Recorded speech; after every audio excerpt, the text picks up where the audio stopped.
A single father rescues a strange girl on a rainy night, never expecting she's a runaway heiress from a powerful family. The black car pulled up right in front of the house. Men in expensive suits stepped out, their cold eyes sweeping over the small home like it was worth nothing. Lucas stood blocking the doorway, heart pounding, as one of them spoke. "Bring her out, right now."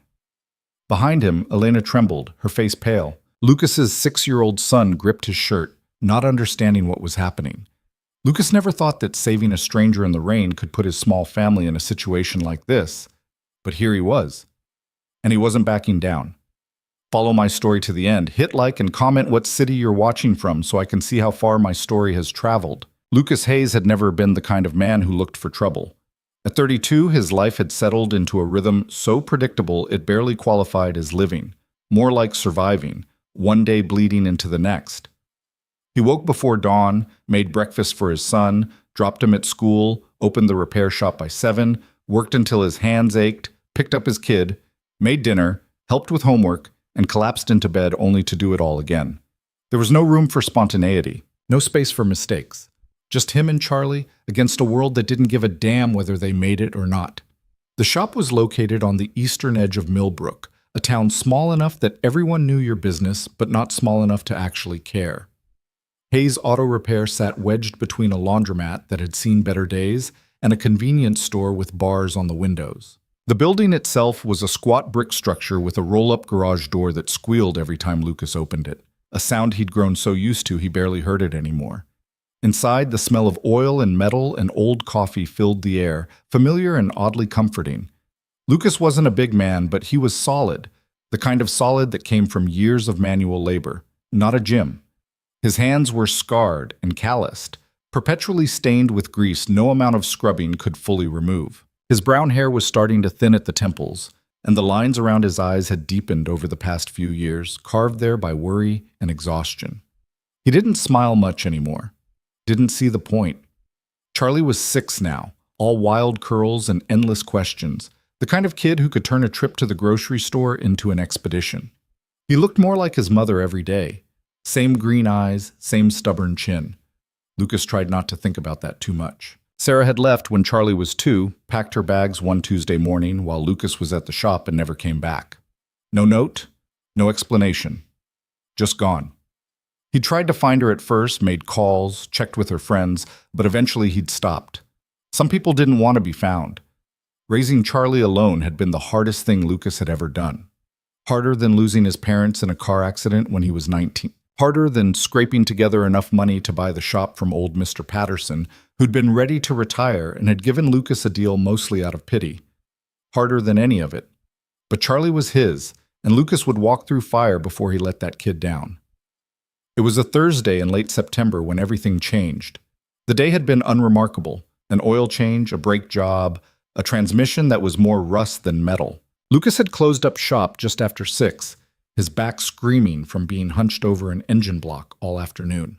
The sky was heavy and gray, threatening rain that had been holding off all day but wouldn't much longer. He picked up Charlie from after-school care at the community center, where Mrs. Lynn watched over a dozen kids in a room that smelled like crayons and disinfectant. Charlie came running the moment he saw Lucas, backpack bouncing. "Dad! Dad, guess what? I got a gold star on my spelling test." Lucas ruffled his son's hair, feeling the first genuine smile of the day tug at his mouth. "Yeah, that's great, buddy. Proud of you. Can we get pizza?" "Not tonight. Got leftover chicken at home."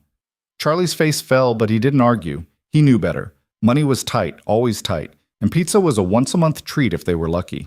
They were halfway home when the rain finally started, fat drops splattering against the windshield of Lucas's ancient Ford pickup. The truck was a '98 model with over 200,000 miles on it, held together mostly by hope and duct tape. The windshield wipers squeaked as they swept back and forth, barely keeping up with the downpour. "Dad, I'm hungry." "I know, Charlie. We're almost there." The road curved through a stretch of woods before opening up into the neighborhood where they lived, a collection of small houses that had been built in the '70s and hadn't been updated since. Lucas's place was a 2-bedroom rental with peeling paint and a front porch that sagged in the middle. It wasn't much, but it was theirs. That's when he saw her. At first, he thought it was just a pile of clothes someone had dumped by the bus stop, but as he got closer, he realized it was a person. A woman, hunched over on the bench, soaked through, her dark hair plastered to her head. She wasn't moving. "Dad, what's that?" Lucas's gut twisted. Every instinct told him to keep driving, to mind his own business, to get his son home and warm and fed. But he couldn't. He'd never been able to walk past someone who needed help, even when he probably should have. He pulled over, the truck's tires splashing through a puddle. "Stay here, Charlie." "But stay here." Lucas stepped out into the rain, immediately soaked. The cold hit him like a slap, water running down his neck and under his collar. He jogged over to the bus stop, his boots squelching in the mud. "Hey, you okay?" The woman didn't respond. Up close, he could see she was young, maybe mid-20s, wearing a thin dress that clung to her like a second skin. No coat, no shoes. Her feet were bare and muddy, scratched and bleeding in places. She was shivering violently. "Miss, can you hear me?" Her head lifted slowly, and Lucas found himself looking into the most haunted eyes he'd ever seen. They were dark, almost black, rimmed with red like she'd been crying for hours. Her lips were blue. I can't." Her voice was barely a whisper, hoarse and broken. Lucas didn't think. He just moved. He peeled off his jacket and wrapped it around her shoulders, then slipped an arm under hers and hauled her to her feet. She barely weighed anything, all sharp angles and fragile bones. "Come on, I'm getting you out of this rain." She didn't resist, didn't say anything, just let him guide her to the truck. Charlie's eyes went wide as Lucas opened the passenger door and helped the woman inside. "Dad, who is she?" "Don't know yet, buddy. Scoot over." Charlie scrambled into the middle seat as Lucas shut the door and ran around to the driver's side. He cranked the heat as high as it would go, the vents rattling as warm air began to fill the cab. The woman sat hunched over, still shivering, Lucas's jacket pulled tight around her. She stared at her hands like she didn't recognize them. "What's your name?" Lucas asked, pulling back onto the road. No answer. "Do you have somewhere I can take you? Family? Friends?" She shook her head, a tiny jerky movement. Okay, we're going to get you dried off and warmed up, and then we'll figure this out, all right?" She didn't respond, but Lucas saw her eyes flick toward him for just a second, something like gratitude buried deep in all that fear. Charlie was staring at her with the open curiosity only kids could manage. "Are you a princess?" Lucas nearly choked. "Charlie, that's—" "No," the woman whispered, her voice so soft Lucas almost missed it. "Not a princess." "You look like one. You're really pretty." "Charlie!" Lucas shot his son a look, but the woman's mouth had curved into the faintest hint of a smile, gone almost as soon as it appeared. The drive home took less than 5 minutes, but it felt like an eternity. Lucas kept glancing at the woman, trying to figure out what the hell he'd just gotten himself into. She looked like she'd been through something terrible, the kind of terrible that left marks you couldn't see. He recognized that look. He'd seen it in the mirror often enough. When they pulled into the driveway, Lucas killed the engine and turned to her. "I'm going to help you inside, get you some dry clothes and something hot to drink. That okay?" She nodded, still not quite looking at him. Inside, the house was exactly as they'd left it that morning, cluttered and lived in with Charlie's toys scattered across the living room floor and dishes still in the sink. Lucas didn't care about any of that right now. He steered the woman to the couch and grabbed the throw blanket from the back of it. "Wrap up in this. I'll find you something to wear." He disappeared into his bedroom, rummaging through drawers until he found an old pair of sweatpants and a t-shirt. They'd be huge on her, but they were clean and dry. When he came back out, she was sitting exactly where he'd left her, the blanket pulled around her shoulders, water dripping onto the floor. "Bathroom's down the hall, first door on the left. You can change in there. There's towels under the sink." She took the clothes from him with trembling hands and stood, moving like every part of her hurt. Lucas watched her disappear down the hallway, then turned to Charlie, who was still staring after her. "Is she going to stay here?" "Just for tonight, buddy. She needs help." "Can I give her my pillow? It's really soft." Lucas felt something crack open in his chest, something that had been locked up tight for a long time. "That's real kind of you, Charlie. But let's let her rest first, okay?" He got Charlie settled at the kitchen table with a coloring book, then set about making dinner. The chicken was dry and the rice was overcooked, but it was food, and that was what mattered. He made a pot of tea, something his mother used to do when he was sick, and set out an extra plate. When the woman emerged from the bathroom, she looked smaller somehow, swallowed up by Lucas's clothes. Her hair was still damp, hanging in dark waves around her face. The scratches on her feet stood out stark against her pale skin. "Sit," Lucas said, gesturing to the table. "You need to eat something." She hesitated, then moved to the chair and lowered herself into it like she was afraid it might collapse. Charlie beamed at her. "I'm Charlie, what's your name?" The woman's eyes met Lucas's, and for a moment he thought she wasn't going to answer. Then, so quietly he almost didn't hear it, she said, "Elena." "That's a pretty name," Charlie announced, going back to his coloring. Lucas set a plate in front of her and watched as she stared down at it like she'd forgotten how to eat. "You don't have to talk if you don't want to, but you should eat." Elena picked up the fork with shaking hands and took a small bite. Then another. Within minutes, she'd cleared the plate, eating with the kind of desperate hunger that made Lucas's chest tighten. "When's the last time you ate?" he asked. I don't remember. There's more if you want it." She shook her head, wrapping her hands around the mug of tea he'd set in front of her. "Thank you. Don't mention it." They sat in silence for a while, the only sound Charlie's humming as he colored and the rain hammering against the windows. Lucas studied Elena, trying to piece together her story. She didn't look like the typical runaway. There was something refined about her, even disheveled and soaked. The way she held herself, the way she spoke, it all suggested a life very different from his. "Do you want to tell me what happened?" he asked gently. Elena's grip on the mug tightened. "I can't. Can't or won't." "Both." Lucas nodded. He understood that. There were things he didn't talk about either. "You got somewhere to go? Anyone I can call?" "No, there's no one." "Family?" Her jaw clenched. "No." That was a lie, Lucas could tell, but he didn't push. Instead, he leaned back in his chair and ran a hand through his wet hair. "Look, I'm not going to throw you out in this weather. You can sleep on the couch tonight, and tomorrow we'll figure something out. But I got a kid and I need to know you're not, I don't know, running from the law or something." Elena looked up at him, and for the first time he saw something other than fear in her eyes. "I'm not a criminal." "Okay, then we're good." Charlie yawned, rubbing his eyes, and Lucas stood. "All right, bedtime for you, buddy." "But I'm not tired." "Yeah, you are. Come on." He got Charlie ready for bed, helped him brush his teeth, and tucked him in with his favorite stuffed dinosaur. Charlie looked up at him with those big green eyes. "Is Elena going to be here when I wake up?" "I think so." "Good. I like her." Lucas kissed his forehead. "Sleep tight, kiddo." When he came back to the living room, Elena was still at the table, staring into her empty mug. Lucas grabbed a pillow and another blanket from the closet and set them on the couch.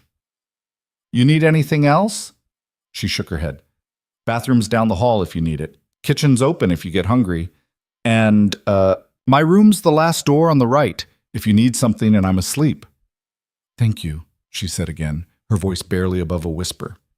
Lucas hesitated, then said, "I don't know what you're running from, and I'm not going to make you tell me. But you're safe here, at least for tonight." Elena's eyes glistened, but she didn't cry. She just nodded. Lucas left her there and went to his own room, stripping off his wet clothes and collapsing onto the bed. His mind was racing, trying to make sense of what he'd just done. He'd brought a complete stranger into his home, a woman who was clearly in some kind of trouble, and now she was sleeping on his couch. It was reckless. It was stupid. It was the kind of thing that could blow up in his face in 100 different ways. But when he closed his eyes, all he could see was the look on her face when he'd found her, lost and broken, and so achingly alone. He knew that feeling. He'd lived it. So yeah, maybe it was reckless, but he wasn't going to regret it. The next morning, Lucas woke to the smell of coffee. He lay there for a moment, disoriented, trying to remember the last time someone else had made coffee in his house. Then it all came rushing back. The rain, the bus stop, Elena. He pulled on a pair of jeans and a t-shirt and padded barefoot into the kitchen. Elena was standing by the stove, wearing the same oversized clothes from the night before, her hair pulled back in a messy knot. She turned when she heard him, her expression guarded. "I hope you don't mind.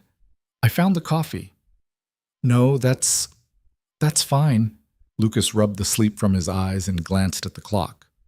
6:15. He'd slept through his alarm. You didn't have to do that. I wanted to. It's the least I could do. She poured him a cup and handed it to him, and Lucas took it gratefully. The coffee was strong, better than anything he usually made. You sleep okay? He asked. Elena shrugged. Well enough. That was another lie, Lucas thought. She looked exhausted, dark circles under her eyes, like she hadn't slept in days. But he didn't call her on it. I need to get Charlie up and ready for school, and then I gotta open the shop. You're welcome to stay here as long as you need, but I can't. I work all day, so you'd be on your own. I understand. And tonight we should probably talk, figure out what your next move is. Elena's hands tightened around her own mug. Okay? Lucas got Charlie up and moving, the kid full of energy and questions about their unexpected guest. Elena watched from the doorway as Lucas made breakfast, and when Charlie insisted she sit with them, she did, picking at a piece of toast while Charlie chattered about school and dinosaurs and his best friend Max, who had lost a tooth. There was something surreal about the whole scene, this stranger sitting at his table, fitting into the space like she'd always been there. Lucas tried not to think too hard about it. He dropped Charlie at school and headed to the shop, but his mind wasn't on work. He kept thinking about Elena, alone in his house, and wondering if she'd still be there when he got back. Part of him hoped she would be. Another part, the part that had learned not to rely on anyone, hoped she'd be gone. The day dragged. Lucas went through the motions, fixing a busted alternator and replacing a set of spark plugs, but his heart wasn't in it. Around 3, his phone buzzed with a text from Mrs. Lynn. Can you pick up Charlie late today? Running behind on pickups. Lucas replied that it was fine and went back to work, but the unease that had been building all day wouldn't go away. When he finally pulled into the driveway just after 6, the house was dark. His stomach dropped. She'd left. Of course she had. But when he opened the door, he found Elena in the living room, sitting on the floor with a book open in her lap. She looked up when he came in, something almost like relief crossing her face. You're back. Yeah, where's... He stopped. The house was cleaner than he'd left it. The toys were picked up, the dishes were done, and something smelled good coming from the kitchen. I hope you don't mind, Elena said, standing. I was going crazy just sitting here, so I tidied up a bit. And I made dinner. It's just pasta, nothing fancy, but I thought, you didn't have to do that. I wanted to. Lucas set down his keys and walked into the kitchen.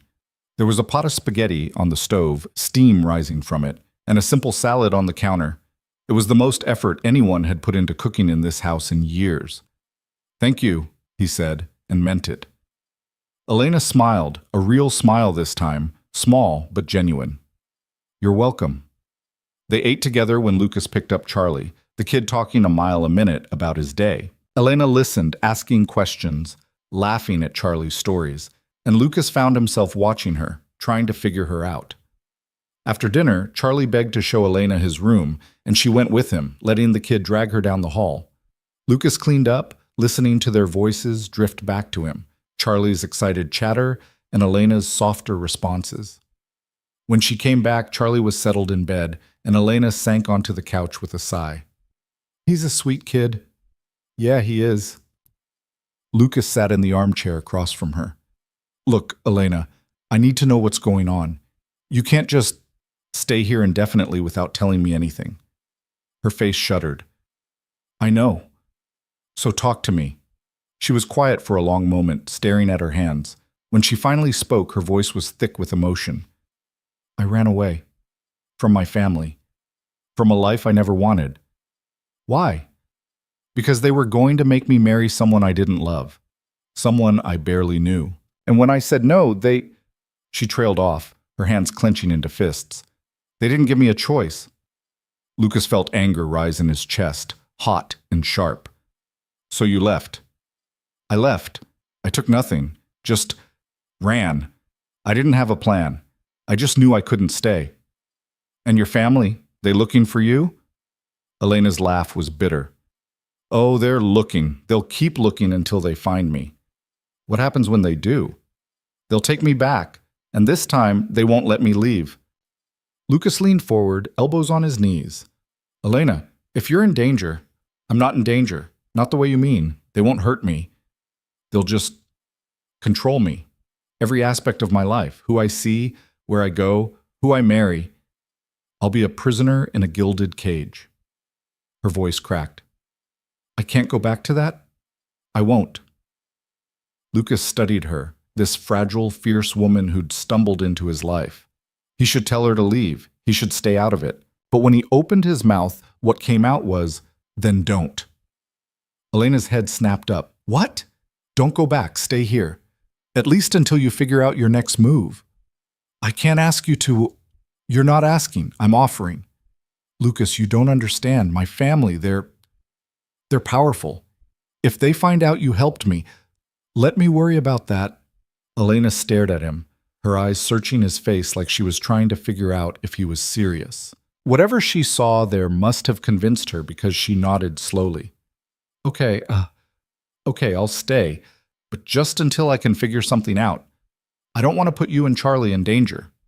We'll be fine, Lucas said, with more confidence than he felt. That night, lying in bed, he wondered what the hell he'd just agreed to.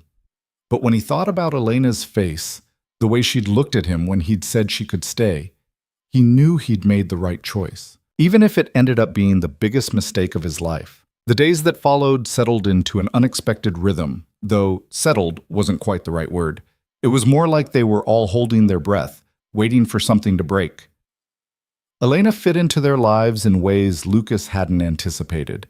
She was up before him every morning, coffee already brewing by the time he stumbled into the kitchen. She made breakfast, real breakfast, not the cereal and toast routine Lucas had been running on for years. Scrambled eggs, sometimes pancakes, toast that was actually buttered. Charlie ate like he'd never seen food before, and Lucas couldn't blame him.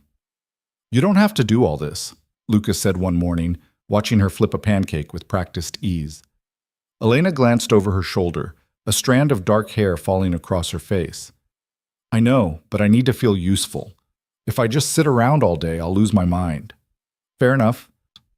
She'd taken to wearing his old clothes, though she'd folded and organized everything in his closet with a precision that made him feel like a slob. The sweatpants were rolled at the waist, the t-shirts hung loose on her frame, but somehow she made it work. Lucas tried not to notice how good she looked in his clothes. He failed. Charlie adored her. That was the simplest way to put it. He followed her around like a puppy, chattering away about everything and nothing, and Elena listened like every word mattered. She helped him with his homework, sitting at the kitchen table with him after school, patiently explaining subtraction in a way that actually made sense. She played with him, building elaborate block towers that Charlie delighted in knocking down. She read to him at night, her voice soft and steady, and more than once Lucas had found both of them asleep on Charlie's bed, the book still open between them. It was dangerous, Lucas knew. Charlie was getting attached, and when Elena eventually left, because she would leave, that was inevitable, it was going to hurt. But Lucas couldn't bring himself to put distance between them. Not when he saw the way Charlie smiled, the way the house felt less empty. A week passed. Then 2. Lucas kept waiting for the other shoe to drop, but nothing happened. No mysterious phone calls, no cars cruising slowly past the house, no men in suits showing up at his door. Elena seemed to relax bit by bit, though she never fully let her guard down. She still flinched at sudden noises, still checked the windows obsessively, still looked over her shoulder when they went out. And they did go out, despite Lucas's initial reservations. Elena couldn't stay cooped up in the house forever, and Charlie had been begging to go to the park. So one Saturday afternoon, Lucas gave in. The park was busy, full of families enjoying the last warm days before winter set in. Charlie ran straight for the playground, and Lucas and Elena followed at a slower pace, settling on a bench where they could keep an eye on him. He's happy, Elena said, watching Charlie climb the jungle gym. Yeah, you're good with him. She smiled, but there was sadness in it. I always wanted siblings when I was growing up. My parents, they only wanted one child, one heir to carry on the family name. That why they're so controlling? Partly. They had my whole life mapped out before I was even born. The schools I'd attend, the people I'd associate with, the man I'd marry. I was never a daughter to them, just an investment. Lucas watched a kid push Charlie on the swings, their laughter carrying across the playground. That's a shit way to grow up. It was the only way I knew. Elena tucked her hair behind her ear, a gesture Lucas had come to recognize as nervousness. I didn't realize how wrong it was until I met someone who showed me what normal looked like. Who? A friend from college. Her family was chaotic, loud, always in each other's business. But they loved each other. Really loved each other, not the conditional love I grew up with. I spent a weekend at her house once, and it changed everything. I realized I didn't have to live the way my parents wanted me to. So you left. Not then. I went back, tried to make it work, but they got more controlling, not less. And when they told me about the engagement, she trailed off, her jaw tight. You don't have to talk about it if you don't want to. His name is Marcus Dalton, 38 years old, CEO of some tech company my father does business with. I met him twice before they told me we were getting married. He didn't even pretend to care about me as a person. I was just another acquisition. Lucas felt his hands curl into fists. And your parents were okay with that? They arranged it, said it was a good match, that I should be grateful. When I said no, my father... She stopped, taking a shaky breath. He didn't hit me. He's too smart for that. But he made it very clear that I didn't have a choice, so I ran. How long ago? 3 weeks. I've been moving around, staying in cheap motels, trying to stay off the grid, but I ran out of money. I couldn't use my credit cards. They'd track them, so I just kept walking. And then it started raining, and I couldn't go any further. Lucas looked at her, really looked at her, and saw the exhaustion etched into every line of her face. You've been running for 3 weeks? Yeah. Jesus, Elena. I know it's pathetic. I had everything, money, comfort, security, and I threw it all away because I couldn't handle a little control. That's not control. That's a prison. Elena's eyes met his, and for a moment, Lucas saw straight through to the core of her, the fear and the hope and the desperate need to be seen as more than just a pawn in someone else's game. Thank you, she said quietly, for not judging me. Nothing to judge. You did what you had to do. They sat in silence after that, watching Charlie play. Lucas's mind was turning over everything Elena had told him, trying to piece together the full picture. Her family was powerful, she'd said, powerful enough to track credit cards, powerful enough to make her feel like she had no choice. That kind of power didn't just disappear because someone ran away. They'd be looking for her. And eventually, they'd find her. But Lucas didn't say any of that. He just sat there, shoulder to shoulder with this woman who'd crashed into his life and tried to figure out how the hell they were going to handle what was coming. Later that night, after Charlie was in bed, Lucas found Elena in the living room, staring at the TV without really watching it. He dropped onto the couch beside her, the cushions sagging under his weight. You okay? I've been thinking, Elena said, about what happens next. And? I can't stay here forever. It's not fair to you or Charlie. We're managing. Lucas, you've been more than kind, but this isn't sustainable. I don't have money. I don't have a job. I don't even have proper clothes. I'm living off your charity, and sooner or later my family is going to find me. So what are you saying? Elena turned to face him, her expression resolute. I need to start over. Really start over. New name, new life. Somewhere they won't look for me. That's not as easy as it sounds. I know. But it's the only option I have. Lucas ran a hand through his hair, frustration building. You ever think maybe you should fight back instead of running? Fight back how? They have lawyers, money, influence. I have nothing. You have the truth. You have the fact that you're an adult who can make your own decisions. That doesn't matter to people like my family. They don't care about the truth. They care about control. Lucas wanted to argue, but he knew she was right. He'd seen enough of the world to know that money and power could bend the rules in ways that left people like Elena, like him, with no good options. All right, he said finally. Then we figure out a plan. But you're not doing it alone. Elena's eyes widened. Lucas, I can't ask you to... You're not asking. I'm offering again. Why? The question came out raw, almost desperate. Why are you helping me? Lucas thought about that. He could say it was because she needed help, or because Charlie liked her, or because it was the right thing to do. All of that was true. But the real reason, the one he didn't want to admit even to himself, was simpler and more complicated all at once. Because I know what it's like to feel trapped, he said. And I know what it's like to have no one in your corner. I'm not going to let that happen to you if I can help it. Elena's eyes glistened, and she looked away quickly, blinking hard. Thank you. Don't thank me yet. We haven't figured anything out. But they would. Lucas didn't know how, but they'd find a way. The next week brought a fragile sense of normalcy. Elena started looking for work, scouring online job boards on Lucas's ancient laptop. She couldn't use her real name, couldn't provide references, couldn't do anything that might tip off her family, which narrowed her options considerably. But she was persistent, applying to waitressing jobs, retail positions, anything that paid cash under the table. Lucas helped where he could, asking around at the shop, putting out feelers with people he knew. It wasn't much, but it was something. Meanwhile, Elena continued to make herself indispensable around the house. She cooked, cleaned, did laundry, and somehow made the place feel more like a home than it had in years. Lucas tried not to get used to it, tried not to let himself imagine what it would be like if she stayed permanently. But late at night, lying in bed, he couldn't help but think about it. Charlie was thriving. That was the word that kept popping into Lucas's head. His son was happier, more confident, more engaged. He talked about Elena constantly. Elena said this, Elena did that. Elena taught me how to make paper airplanes. Lucas should have been worried about how attached Charlie was getting, but instead he just felt grateful. It was a Wednesday evening when things started to unravel. Lucas was in the garage finishing up a brake job when his phone rang. He didn't recognize the number, but he answered anyway, wedging the phone between his ear and shoulder as he worked. Hayes Auto Repair. Is this Lucas Hayes? The voice was smooth, professional, unfamiliar. Yeah. Who's this? My name is Richard Castellano. I'm a private investigator, and I'm trying to locate a missing person. I was hoping you might be able to help. Lucas's blood ran cold. He straightened, gripping the phone. I don't know anything about any missing person. Her name is Elena Voss.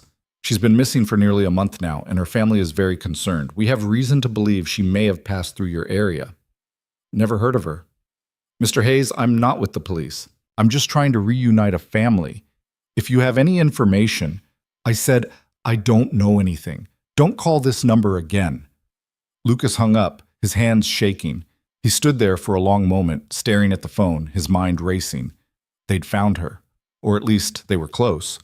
He finished up the brake job on autopilot, locked up the shop, and drove home faster than he should have. When he walked through the door, Elena was in the kitchen with Charlie, helping him with his math homework. She looked up and smiled, but it faded when she saw Lucas's face. What's wrong? Lucas glanced at Charlie. Hey, buddy, can you go play in your room for a bit? I need to talk to Elena. But we're not done with homework. I'll help you finish later. Go on. Charlie grumbled but obeyed, dragging his feet down the hallway. The moment his door closed, Elena stood, her face pale. What happened? I got a call from a private investigator named Richard Castellano. He's looking for you. Elena swayed, gripping the edge of the table. What did you tell him? That I'd never heard of you. But Elena, if he called me, that means they're narrowing the search. They might already know you're here. No. Elena pressed her hands to her face, her breathing coming fast and shallow. I thought I had more time. Lucas crossed to her, gripping her shoulders. Hey, look at me. We're going to handle this. How? Lucas, you don't understand. If they find me, they'll take me back, and they'll come after you too, for helping me. Let them try. You're not listening. Elena's voice cracked, and she shoved his hands away. My father isn't just rich. He's connected. He has people everywhere, lawyers, politicians, police. If he wants to make your life hell, he will. And Charlie, nobody's touching Charlie. You can't promise that? Lucas grabbed her by the arms again, forcing her to meet his eyes. Listen to me. I'm not letting them take you. I don't care how powerful your father is. You're not going back. Elena stared at him, tears streaming down her face. Why are you doing this? Because it's the right thing to do. That's not a good enough reason to risk everything. It's good enough for me. They stood there, inches apart, the air between them charged with something Lucas didn't want to name. Elena's hands came up to grip his forearms, her fingers digging in like she was afraid he'd disappear. I don't want to ruin your life, she whispered. You're not ruining anything. You're making it better. Can't you see that? Elena let out a shaky laugh, shaking her head. You're insane, like Yeah, probably. She stepped back, wiping at her eyes, and Lucas let her go, his arms feeling empty without her. What do we do? She asked. We get ahead of this. If they're calling around, they'll show up eventually, so we prepare. Prepare how? Lucas thought fast. Do you have any proof that you're being coerced? Anything that shows they were forcing you into this marriage? Emails, texts. I deleted most of them, but some might still be on my old phone. Where's the phone? I left it behind. Didn't want them tracking me. Damn. Lucas paced the kitchen, thinking. All right, if they show up, we don't let them in, we don't engage. And if they push, we call the cops. The cops won't help. My father will have a story ready, something that makes me look unstable or dangerous. They'll side with him. Then we make sure they don't have a reason to. You stay calm, you stay here, and you don't give them anything they can use against you. Elena nodded, but Lucas could see the doubt in her eyes. She didn't believe it would work.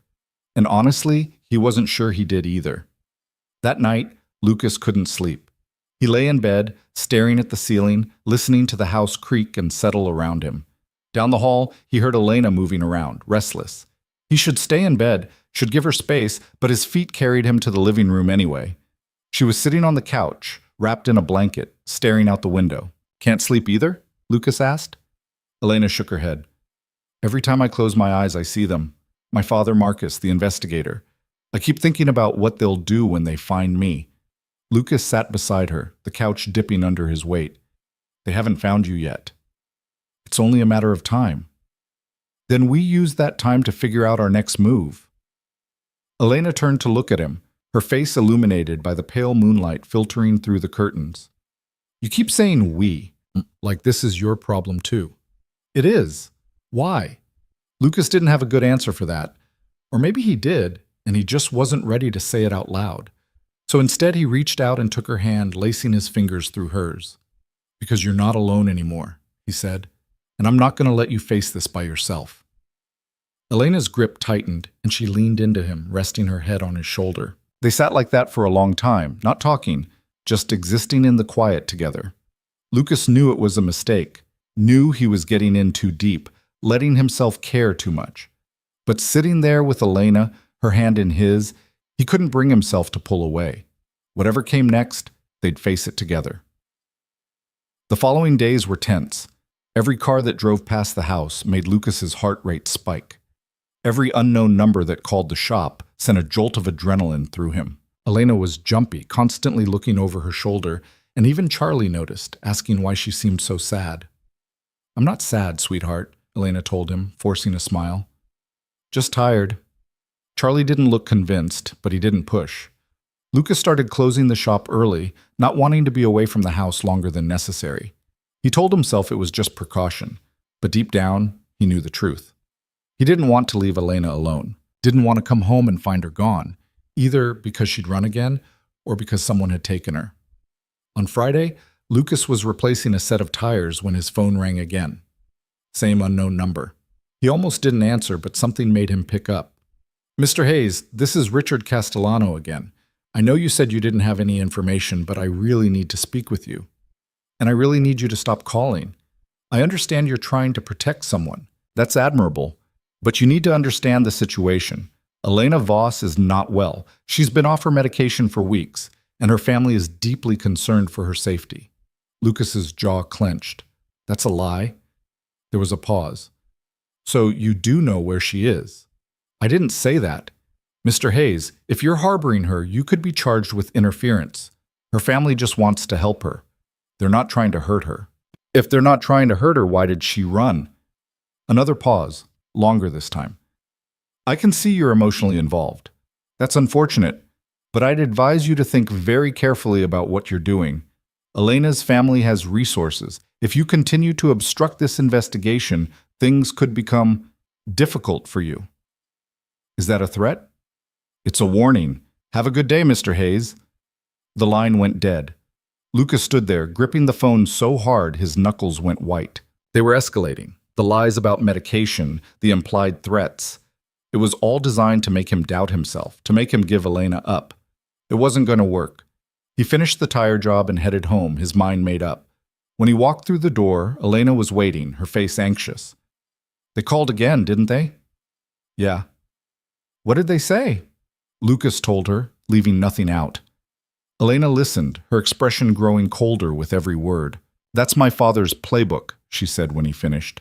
Make the target sound unstable. Make the rescuer sound like the villain. It's what he does. I figured. Lucas, maybe you should eat? Don't. He cut her off, his voice firm. Don't even say it. I'm not backing down. They're going to come here. You know that, right? Let them. Elena crossed to him, her eyes searching his face. You're really willing to risk everything for me? For someone you barely know? Lucas reached up, tucking a strand of hair behind her ear. His hand lingered, and Elena leaned into the touch, her eyes fluttering closed. I know enough, he said softly. When she opened her eyes, there was something raw and vulnerable in them, something that made Lucas's chest ache. He should step back, should put distance between them, but he couldn't. Instead, he let his hand slide to her cheek, his thumb brushing over her skin. Lucas. He didn't know who moved first. Maybe it was both of them. But suddenly Elena was in his arms, and he was kissing her like his life depended on it, and she was kissing him back with the same desperate intensity. It was messy and imperfect and absolutely right. When they finally broke apart, both breathing hard, Elena rested her forehead against his. This is a bad idea, she whispered. Probably. We shouldn't, I know. But neither of them pulled away. They stood there in the middle of the living room, wrapped around each other, and Lucas felt something shift inside him, something he'd thought was dead, buried under years of grief and exhaustion and just getting by. Hope. For the first time in a long time, Lucas Hayes let himself hope, and it terrified him. They didn't talk about the kiss. Not that night, not the next morning when Elena made breakfast and Lucas pretended everything was normal while his heart was still hammering against his ribs. Charlie babbled through his cereal, oblivious to the tension crackling between the two adults, and Lucas was grateful for that at least.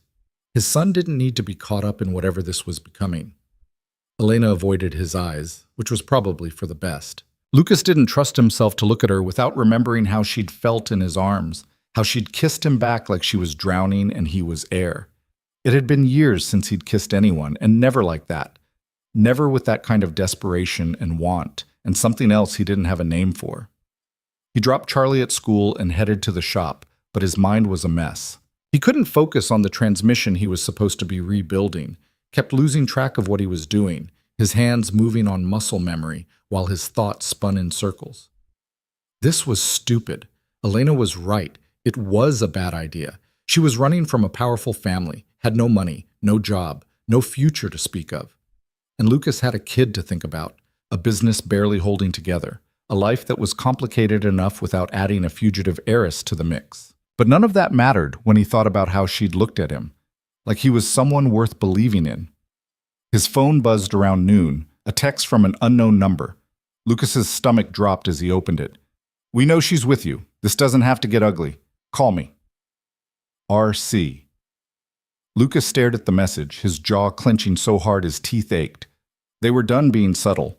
He thought about deleting it, blocking the number, but what was the point? They knew, and if they knew, it was only a matter of time before they showed up. He called Elena. She answered on the second ring, her voice tight. Lucas? They know. I just got a text from Castellano. They know you're here. Silence. Then, how long do we have? I don't know. Could be hours, could be days, but we need to be ready. I'll pack my things. I can leave before they... No. The word came out harder than he meant it to. You're not running again. We talked about this. Lucas, if they come and I'm here, they'll drag you into this. You and Charlie both. I can't let that happen. Elena, listen to me. If you run now, they'll just keep chasing you. You'll spend the rest of your life looking over your shoulder. Is that what you want? Of course not, but then we stand our ground. You're an adult. They can't force you to go with them. You don't know my father. Then it's time I met him. Elena made a sound that might have been a laugh or a sob. You're insane. Yeah, well, not the first time I've heard that. Lucas ran a hand through his hair, thinking. Look, just stay put. Lock the doors. Don't open them for anyone. I'm coming home. What about the shop? Screw the shop. I'm not leaving you alone right now. He hung up before she could argue and closed up early, throwing tools into drawers and flipping the sign to closed. The drive home felt like it took forever, every red light an eternity, his hands gripping the steering wheel until his knuckles went white. When he pulled into the driveway, the house looked normal. No black cars, no men in suits, just his shabby rental with the peeling paint and the sagging porch. Elena opened the door before he even got out of the truck, her face pale, but composed. "Anything?" Lucas asked. "No. It's been quiet." He followed her inside, locking the door behind them. The house felt smaller somehow, like the walls were closing in. Elena had her arms wrapped around herself, her shoulders hunched. "I keep thinking about what he'll say," she said quietly. "My father. When he gets here. He'll make it sound like I'm the problem, like I'm unstable or ungrateful or I don't care what he says." Elena looked at him, really looked at him, and Lucas saw the fear there. Not fear of her father exactly, but fear of what would happen when two worlds collided. His and hers, the working-class single dad, and the billionaire family. It was a bad movie, except it was real, and the ending wasn't guaranteed to be happy. "You should care," Elena said. "He'll say things about me, things that might make you doubt. I won't." "How can you be so sure?" Lucas crossed to her, taking her hands in his. They were cold, trembling slightly. "Because I know you. I've seen you with Charlie, seen how you take care of things around here, seen the way you flinch when a car drives by too slow. You're not unstable. You're scared, and you have every right to be." Elena's eyes filled with tears, but she blinked them back. "What if he takes me anyway?" "He won't. I won't let him." "Lucas, you can't fight him. He has lawyers, security, money, and I have you." Lucas squeezed her hands. "That's enough." She shook her head, but she didn't pull away. Instead, she stepped closer, resting her forehead against his chest. Lucas wrapped his arms around her, holding her tight, and they stood like that for a long time, neither of them talking, just breathing. When Lucas picked up Charlie from school that afternoon, he tried to act normal.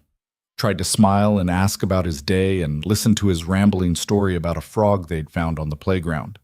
But his mind was elsewhere, constantly checking the rearview mirror, scanning for black cars or unfamiliar faces.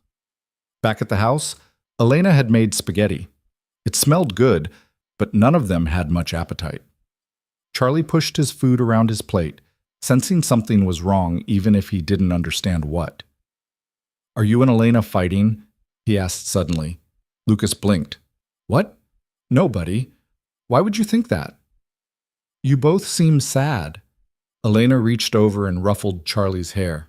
"We're not fighting, just a little tired, that's all." "You're always tired lately." "Yeah, well, that happens when you get old."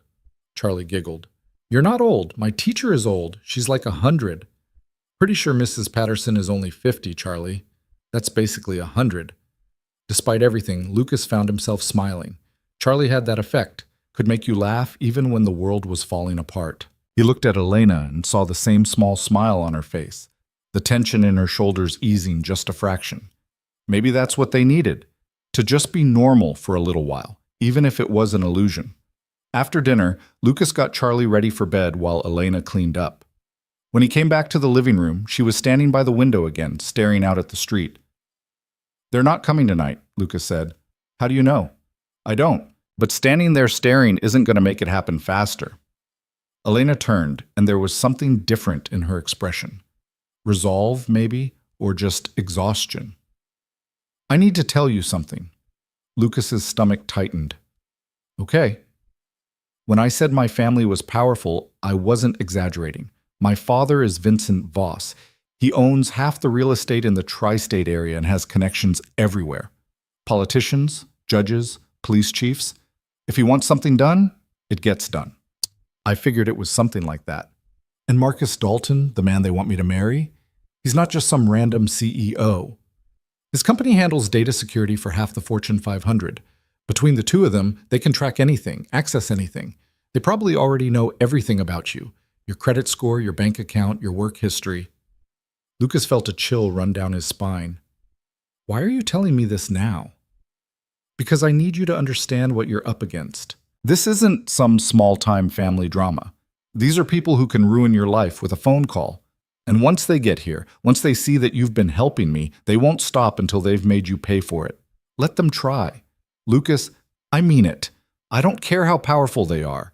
They don't get to control you, and they sure as hell don't get to scare me into giving you up. Elena stared at him, and for a moment Lucas thought she might cry. Instead, she closed the distance between them and kissed him. It was softer than the first time, less desperate, but no less intense. When she pulled back, her hands were still on his chest, fingers curled into his shirt. "You're going to regret this," she whispered. "Probably, but not yet." They stood there in the quiet, and Lucas let himself have this moment. Tomorrow, or the next day, or whenever her family showed up, everything would go to hell. But right now, with Elena in his arms and Charlie asleep down the hall, he could pretend they had a future, even if he knew better. The weekend came and went without incident. Lucas worked around the house, fixing the loose step on the porch and patching a leak in the bathroom sink. Elena helped, handing him tools and making suggestions, and it felt almost domestic, almost normal. Charlie played in the yard, building elaborate forts out of sticks and old cardboard boxes. And every so often Lucas would look up and catch Elena watching him with this soft expression that made his chest ache. Sunday evening, after Charlie was in bed, Elena pulled out Lucas's laptop. "I've been thinking," she said. "If they're going to come after me, I need to be prepared. I need to know my rights." "What are you looking up?" "Legal stuff. What they can and can't do. If they can force me to go with them, if I can file for a restraining order, that kind of thing." Lucas sat beside her, reading over her shoulder. Most of it was legal jargon that made his head spin, but the gist was clear enough. Elena was an adult. Her family couldn't legally force her to do anything. But the key word there was legally, and as Elena had pointed out, people with money didn't always play by the rules. "Says here you can file for an order of protection if you feel threatened," Lucas said. "That requires going to court, which means showing up in a public place where they can find me. So we bring a lawyer." "With what money?" "Lucas, I can't even afford a bus ticket, let alone a lawyer." He frowned, hating that she was right. "There's got to be legal aid or something. Free lawyers for people who can't afford it." "Maybe, but even if I get one, what's to stop my father from burying them in paperwork? He's done it before. Tied up cases for years until the other side ran out of money and gave up." Lucas leaned back, frustration building. "So what are you saying? That there's no way to fight this?" "I'm saying it's not going to be easy, and it's going to cost you more than you're willing to pay." "That's not your call to make." Elena closed the laptop, turning to face him. "Lucas, I care about you. I care about Charlie, and the last thing I want is to destroy what you've built here because I was too selfish to walk away." "You're not selfish. You're scared. There's a difference." "Is there?" Lucas reached out, cupping her face in his hand. "Yeah. Selfish would be using me and then running the second things got hard. You're still here. That takes guts." Elena leaned into his touch, her eyes closing. "I don't feel brave." "You don't have to feel it to be it." She opened her eyes, and the vulnerability there nearly undid him. This woman, who'd come from money and privilege and a life Lucas couldn't even imagine, was sitting in his shabby living room looking at him like he was the only thing holding her together. It was terrifying and exhilarating and completely insane. "Stay with me tonight," Elena said softly. Lucas's breath caught. "Elena, I just mean stay. I don't want to be alone." He should say no, should put distance between them before this got any more complicated. But when he looked at her, all he could think about was how much he didn't want her to be alone either. "Okay." They ended up on the couch, Elena curled against his side, his arm around her shoulders. The TV played some late-night show neither of them was watching, the volume low. Lucas could feel Elena's heartbeat against his ribs, steady and strong, and he let himself relax for the first time in days. "Tell me something about yourself," Elena said. "Something I don't know." Lucas thought about it. "I used to want to be a pilot." "Really?" "Yeah. When I was a kid, I was obsessed with planes. Had model kits all over my room, posters on the walls, the whole 9 yards. I was going to join the Air Force, fly jets, see the world. What happened? Life. My parents died, I inherited the shop, and that was that. No time for dreams when you're just trying to survive. Elena was quiet for a moment. Do you regret it? Sometimes. But then I look at Charlie and I think maybe this is where I was supposed to end up all along, you know? Yeah, I do. She tilted her head up to look at him, and Lucas couldn't help himself. He kissed her, slow and deep, and she made this soft sound in the back of her throat that drove him crazy. When they finally broke apart, both breathing hard, Elena's eyes were dark and wanting. Lucas, I know, bad idea. The worst. But neither of them moved. They just sat there, tangled up in each other, and Lucas let himself have this. Just this. Eventually, they fell asleep like that, wrapped around each other on the couch.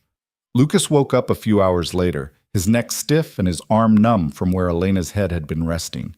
He shifted carefully, trying not to wake her, and she murmured something unintelligible before settling back down. He looked at her in the dim light filtering through the curtains. This woman who'd upended his entire life in the span of a few weeks. Her face was peaceful in sleep, all the fear and tension smoothed away, and Lucas felt something shift in his chest, something he'd been trying not to name. He was falling for her. Maybe had already fallen. It was a terrible idea, the worst possible timing, but it was true, and there was no point pretending otherwise. Lucas carefully extricated himself and covered Elena with a blanket before heading to his own room. He lay in bed, staring at the ceiling, and tried to figure out how the hell they were going to survive what was coming. Because it was coming. He could feel it in his bones, the calm before the storm. And when it hit, it was going to be bad. Monday morning came too fast. Lucas woke early, made coffee, and tried to shake off the sense of impending doom that had settled over him. Elena was already up, dressed in a pair of his old jeans and a flannel shirt she'd rolled up at the sleeves. She looked good in his clothes. Too good. Morning, she said, not quite meeting his eyes. Morning. They didn't talk about falling asleep together, didn't acknowledge the kiss or the way they'd held each other. Just went through the motions of getting Charlie ready for school and making breakfast, the silence heavy between them. Lucas dropped Charlie off and headed to the shop, but he couldn't concentrate. Every time the phone rang, his heart jumped. Every time a car pulled into the lot, he tensed, waiting for men in suits to step out. But the morning passed without incident, and by lunchtime, Lucas had almost convinced himself he was being paranoid. Then his phone rang. Elena. Lucas, there's a car outside. His blood turned to ice. What kind of car?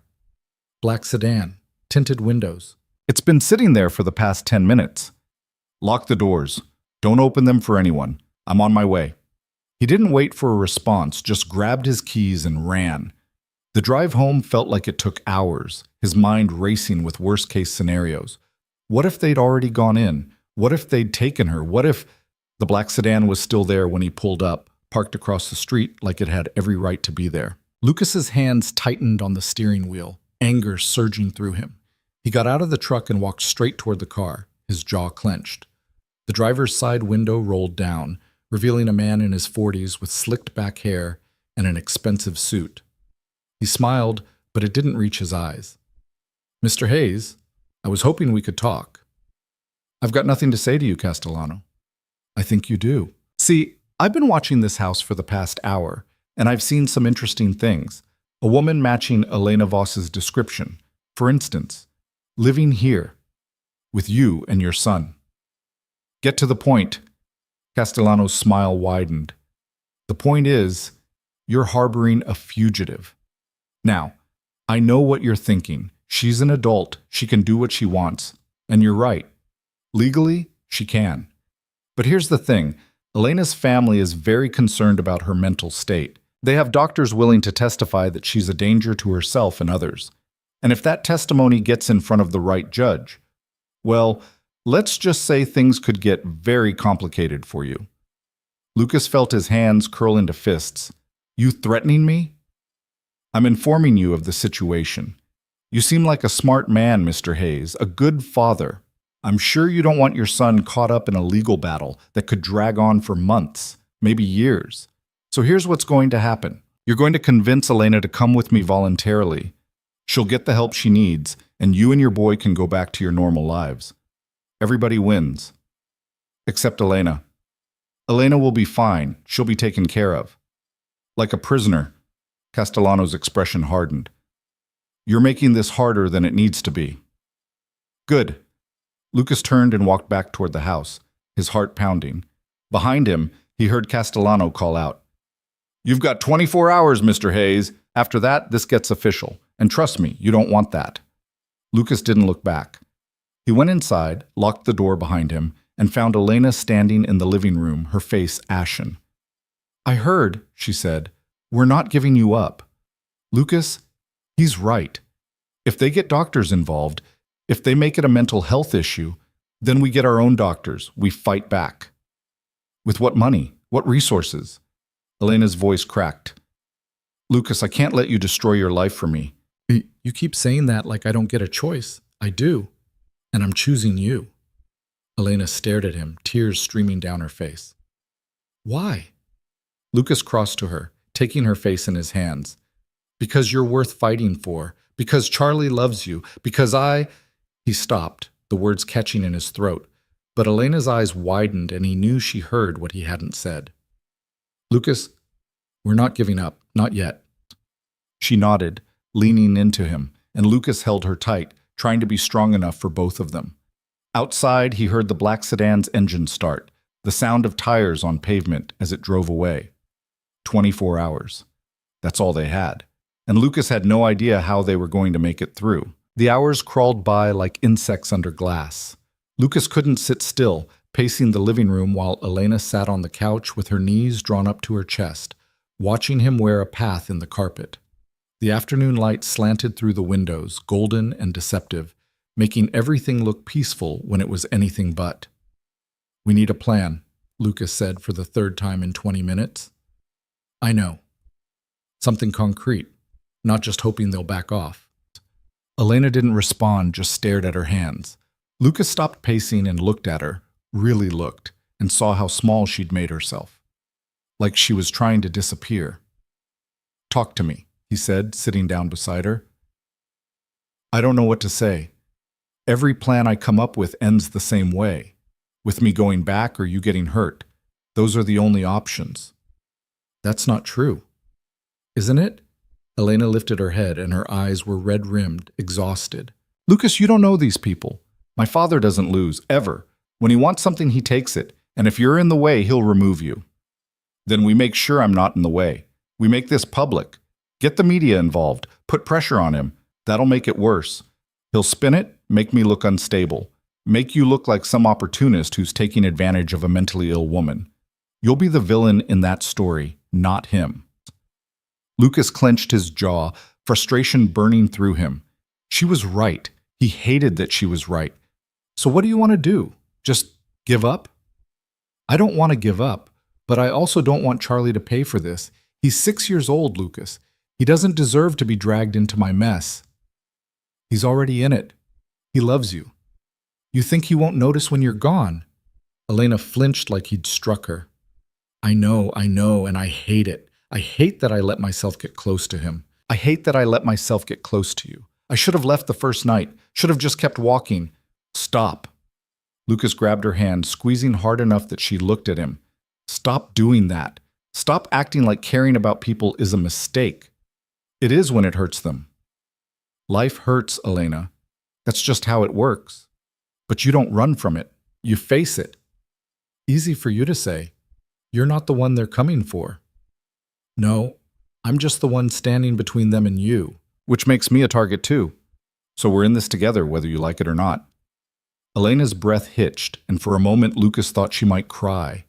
Instead, she leaned forward and pressed her forehead against his shoulder, her whole body shaking. I'm so tired, she whispered.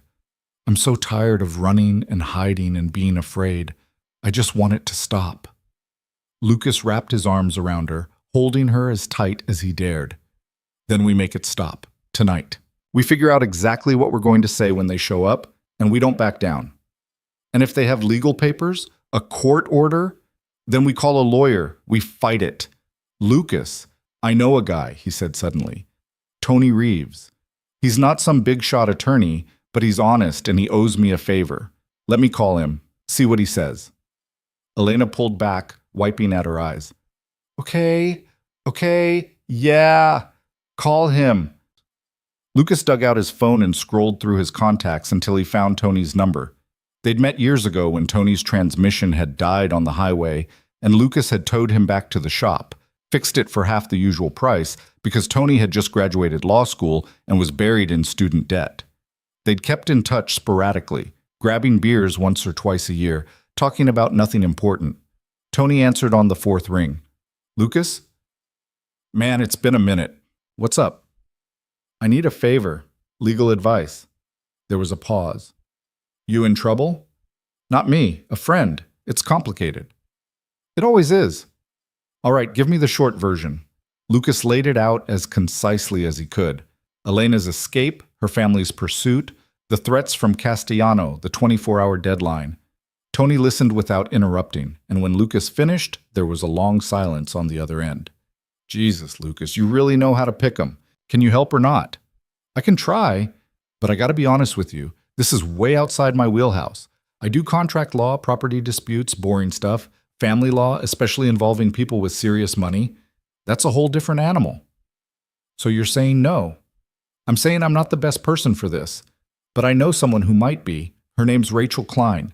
She does pro bono work for domestic abuse cases, specializes in helping women escape controlling situations. If anyone can help your friend, it's her. Can you get me her number? I'll text it to you. But Lucas, you need to understand something. Even with a good lawyer, this is going to be an uphill battle. If her family has the kind of resources you're describing, they can drag this out for years. And in the meantime, they can make your life hell. I know. Do you? Because from where I'm sitting, you're about to go to war with people who have tanks and you've got a slingshot. Lucas glanced at Elena, who was watching him with hope and fear warring in her eyes. Then I guess I better make my shot count. Tony sighed. All right, I'll send you Rachel's info. Good luck, man. You're going to need it. The call ended, and a moment later, Lucas's phone buzzed with a text containing a name and phone number. He showed it to Elena. Rachel Klein. Tony says she's good. When can we call her? Lucas checked the time. Almost 4. Now, before we pick up Charlie. He dialed the number, and a woman answered on the second ring. Her voice was brisk, professional. Rachel Klein. Miss Klein, my name is Lucas Hayes. Tony Reeves gave me your number. I have a situation and I need help. What kind of situation? Lucas handed the phone to Elena. You should tell her. Elena took it with shaking hands, pressing it to her ear. Miss Klein, my name is Elena Voss. I'm 26 years old, and I ran away from my family a month ago because they were trying to force me into an arranged marriage. They've tracked me down and they're threatening to have me committed if I don't go back voluntarily. There was a pause, then Rachel's voice, sharper now, more focused. Are you in immediate danger? I don't think so, not yet, but they've given us 24 hours to comply. Us? The man who's been helping me, Lucas Hayes. I've been staying with him. I see. And your family, they have resources? My father is Vincent Voss. Another pause, longer this time. The real estate developer. Yes. Okay, this is serious. I need you to meet me tomorrow morning, first thing. Can you do that? I think so. My office is in Riverside, about 40 minutes from Millbrook. I'll text you the address. Come at 8 sharp and bring any documentation you have. Emails, texts, anything that shows they were coercing you. I don't have my phone. I left it behind when I ran. Then we'll work with what we have. Elena, I'm not going to lie to you. This is going to be difficult. Your father has money and influence, and he can make things very complicated. But you have rights, and I'll do everything I can to protect them. Understood? Understood. Good. I'll see you tomorrow morning. And Elena, don't talk to anyone from your family. Not your father, not this investigator, no one. Anything you say can and will be used against you. Okay, thank you. Elena handed the phone back to Lucas, her hands steadier now.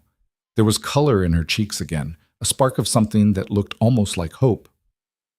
She's going to help us, Elena said. Yeah, sounds like it. Lucas, if this works, if we can actually fight them, one step at a time.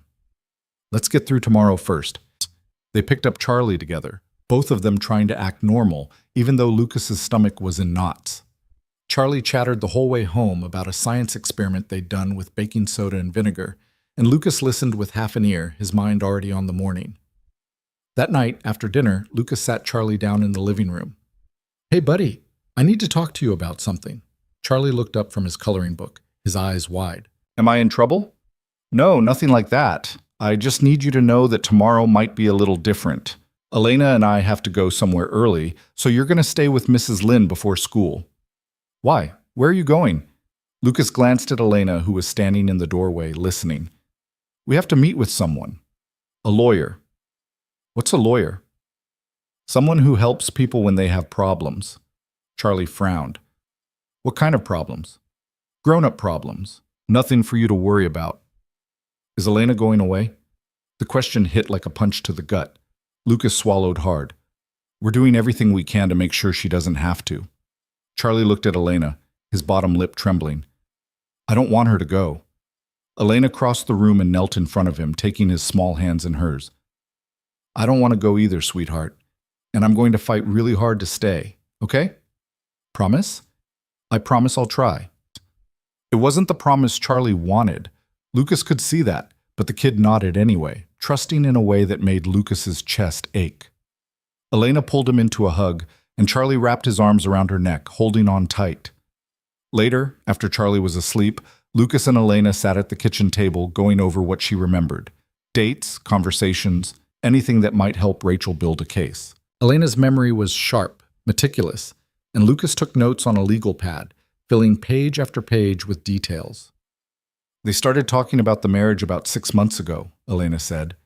"I thought it was a joke at first. I mean, who does arranged marriages anymore? But my father was serious. He'd already met with Marcus, already worked out the terms like I was some kind of business deal." "What terms?" "Mergers, mostly. Marcus's company would partner with my father's holdings, give them both more leverage in their respective markets. I was just the glue holding it together." "Did you ever meet Marcus alone, without your father there?" "Once. He took me to dinner, some expensive place in Manhattan. Spent the whole time talking about himself, his company, his plans. Never asked me a single question about what I wanted." Elena's jaw tightened. "When I told him I wasn't interested in marriage, he laughed. Said I'd come around once I realized how good the arrangement was." Lucas's pen pressed hard enough against the paper to tear it. "What did you say?" "I told him to go to hell. That's when things got bad. My father stopped pretending it was a choice, started talking about duty and family legacy and how I was being selfish. When I still refused, he cut off my access to money. Credit cards, bank accounts, everything. Said I'd get it back when I stopped being difficult. Look, that's financial abuse." "I know, but proving it is another story. He's good at making things look legitimate on paper." Lucas set down his pen and reached across the table, covering her hand with his. "We'll prove it. We'll make them see." Elena turned her hand over, lacing her fingers through his. "I don't know how you stay so optimistic." "I'm not optimistic. I'm stubborn. There's a difference." She laughed, a short, brittle sound. "Yeah, I've noticed." They sat like that for a while, hands linked, the silence comfortable in a way that surprised Lucas. A month ago, his life had been simple, exhausting, lonely, but simple. Now it was complicated and messy and terrifying, and somehow he wouldn't trade it for anything. "Lucas?" "Yeah?" "Earlier, when you were talking to Castellano, you started to say something about why you were doing this." Lucas's heart kicked against his ribs. He knew what she was asking, knew what he'd almost said. "I know," he said quietly. "Are you going to finish it?" He met her eyes, saw the vulnerability there, the need to hear it even if it made everything harder. And Lucas realized he was done pretending, done holding back. "I'm falling for you," he said. "Hell, I might already be there. I know the timing's awful, and we barely know each other, and there's about 100 reasons this is a terrible idea. But it's true. And I needed you to know that before tomorrow." Elena's eyes filled with tears, and she let go of his hand to press her palms against her face. For a horrible moment, Lucas thought he'd screwed up, said too much too soon. Then she dropped her hands and he saw she was smiling through the tears. "I'm falling for you too," she whispered. "I have been for a while now. I just didn't want to admit it because I knew it would make leaving impossible. Then don't leave. I'm trying not to. Lucas stood and walked around the table, pulling her up into his arms. She came willingly, pressing her face against his chest, and he held her like she was the only solid thing in a world that kept shifting beneath his feet. We're going to get through this, he said into her hair. I don't know how yet, but we will. Elena nodded against him, and Lucas felt her tears soak through his shirt. He didn't care. He just held on. They went to bed separately that night, but Lucas couldn't sleep. He lay staring at the ceiling, listening to the house settle, his mind racing through every possible scenario for the morning. What if Rachel couldn't help? What if the judge sided with Elena's father? What if they lost? Around 2 a.m, he heard his door creak open. Elena stood in the doorway, silhouetted by the hallway light. Can't sleep either? Lucas asked. No. Come here. She crossed the room and climbed into bed beside him, and Lucas pulled the blanket over both of them. They lay facing each other in the dark, close enough that he could feel her breath on his face. I'm scared, Elena admitted. Me too. What if this doesn't work? Then we figure out plan B. What's plan B? I don't know yet, but we'll come up with something. Elena reached out and touched his face, her fingers tracing the line of his jaw. Lucas closed his eyes, leaning into the touch. Thank you, she said, for everything, for not giving up on me. Never. They fell asleep like that, wrapped around each other, and for a few hours at least the world outside didn't exist. The alarm went off at 6. Lucas woke with Elena still in his arms, her hair tickling his nose. For a moment he just lay there, committing the feeling to memory. Then reality crashed back in and he reluctantly pulled away. We need to get moving. Elena nodded, sitting up and running her hands through her tangled hair. She looked exhausted but determined, and Lucas felt a surge of pride. This woman had been running for a month, terrified and alone, and now she was ready to fight. That took guts. They got ready in silence, the weight of what was coming pressing down on both of them. Lucas made coffee while Elena got dressed, and when she emerged from the bathroom wearing her borrowed clothes, he handed her a cup. You ready for this? As ready as I'll ever be. They dropped Charlie at Mrs. Lynn's early, the kid still half asleep and grumpy. Lucas promised him pancakes for dinner, and Charlie perked up a little, waving as they drove away. The drive to Riverside was tense. Elena twisted her hands in her lap, staring out the window, and Lucas kept stealing glances at her, wishing he could say something to make this easier. But there was nothing to say. They just had to get through it. Rachel Klein's office was in a modest building near the courthouse, sandwiched between a bail bondsman and a tax preparation service. The sign on the door read Klein & Associates Family Law in simple black letters. They walked in at 7:58. The reception area was small but clean, with worn furniture and motivational posters on the walls. A woman in her early 40s sat behind the desk, her dark hair pulled back in a severe bun, her eyes sharp behind wire-rimmed glasses. Elena Voss? She asked, standing. Yes. Rachel Klein, thank you for coming. She shook both their hands, her grip firm. Let's talk in my office. They followed her down a short hallway into a room that was all business. Desk, filing cabinets, a wall of law books. Rachel gestured to the chairs across from her desk, and they sat. All right, Rachel said, pulling out a legal pad. Let's start from the beginning. When did your family first approach you about this marriage? Elena took a breath and started talking. She went through everything: the initial conversation, her refusal, the escalation, the financial control, the final confrontation that had sent her running. Rachel listened without interrupting, taking rapid notes, her expression growing grimmer with each detail. When Elena finished, Rachel set down her pen and leaned back in her chair. This is textbook coercive control, she said. The problem is proving it in a way that holds up in court, especially against someone with your father's resources. He's going to argue that he was acting in your best interest, that you were unstable, and he was trying to help. The financial cutoff? He'll say it was tough love, trying to teach you responsibility. So we can't fight it? Elena's voice was small. I didn't say that. I said it'll be hard, but not impossible. Here's what we need to do. First, we file for an order of protection. That'll at least create a legal barrier between you and your family while we build the case. Second, we get you evaluated by an independent psychologist who can testify that you're of sound mind and not a danger to yourself or others. Third, we start documenting everything, where you've been, who you've been with, what your life has looked like since you left. We build a narrative that shows you're capable of making your own decisions. How long will all that take? Lucas asked. Weeks, maybe months. And in the meantime, your life is going to be hell. They'll try to intimidate you, dig up dirt, turn people against you. Vincent Voss doesn't play fair. I can handle it, Elena said, but her voice shook. Rachel's expression softened. I believe you can. But I need you to understand what you're signing up for. This isn't going to be quick or easy or clean. Are you prepared for that? Elena looked at Lucas, and he saw the fear there, the doubt. But underneath it, there was something else. Determination. She turned back to Rachel. Yes, I'm ready. Good, then let's get started. They spent the next 2 hours going over paperwork, filling out forms, building the foundation of Elena's case. Rachel was thorough, asking questions that made Elena flinch but pushing through anyway. Lucas sat beside her the whole time, his presence a silent anchor. By the time they left, it was almost noon. Elena looked wrung out, pale and shaky, and Lucas guided her to the truck with a hand on her back. You did good, he said. Doesn't feel like it. You stood up for yourself. That's huge.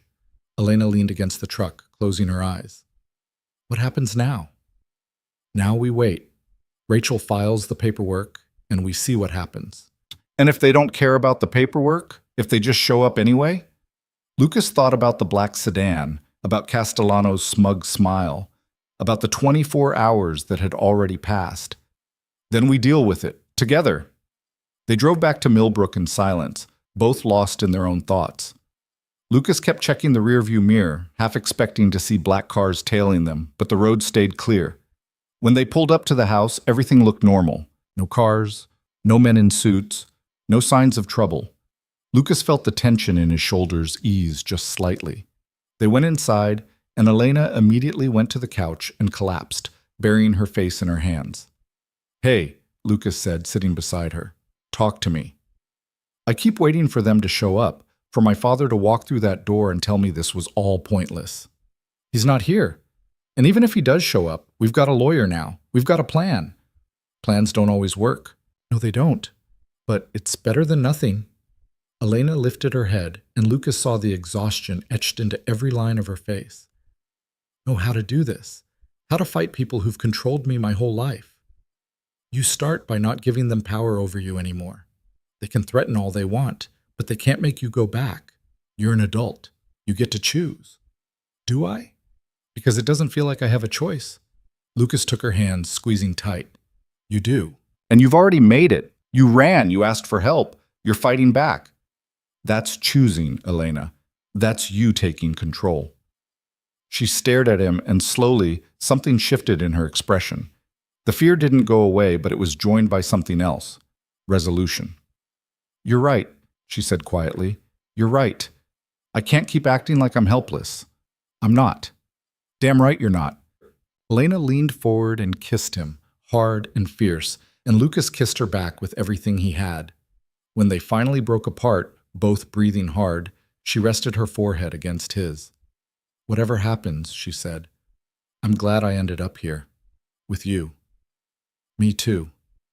They sat like that for a long time, holding on to each other, gathering strength for whatever came next. And Lucas thought about all the ways his life had changed in the past month, all the ways this woman had turned everything upside down.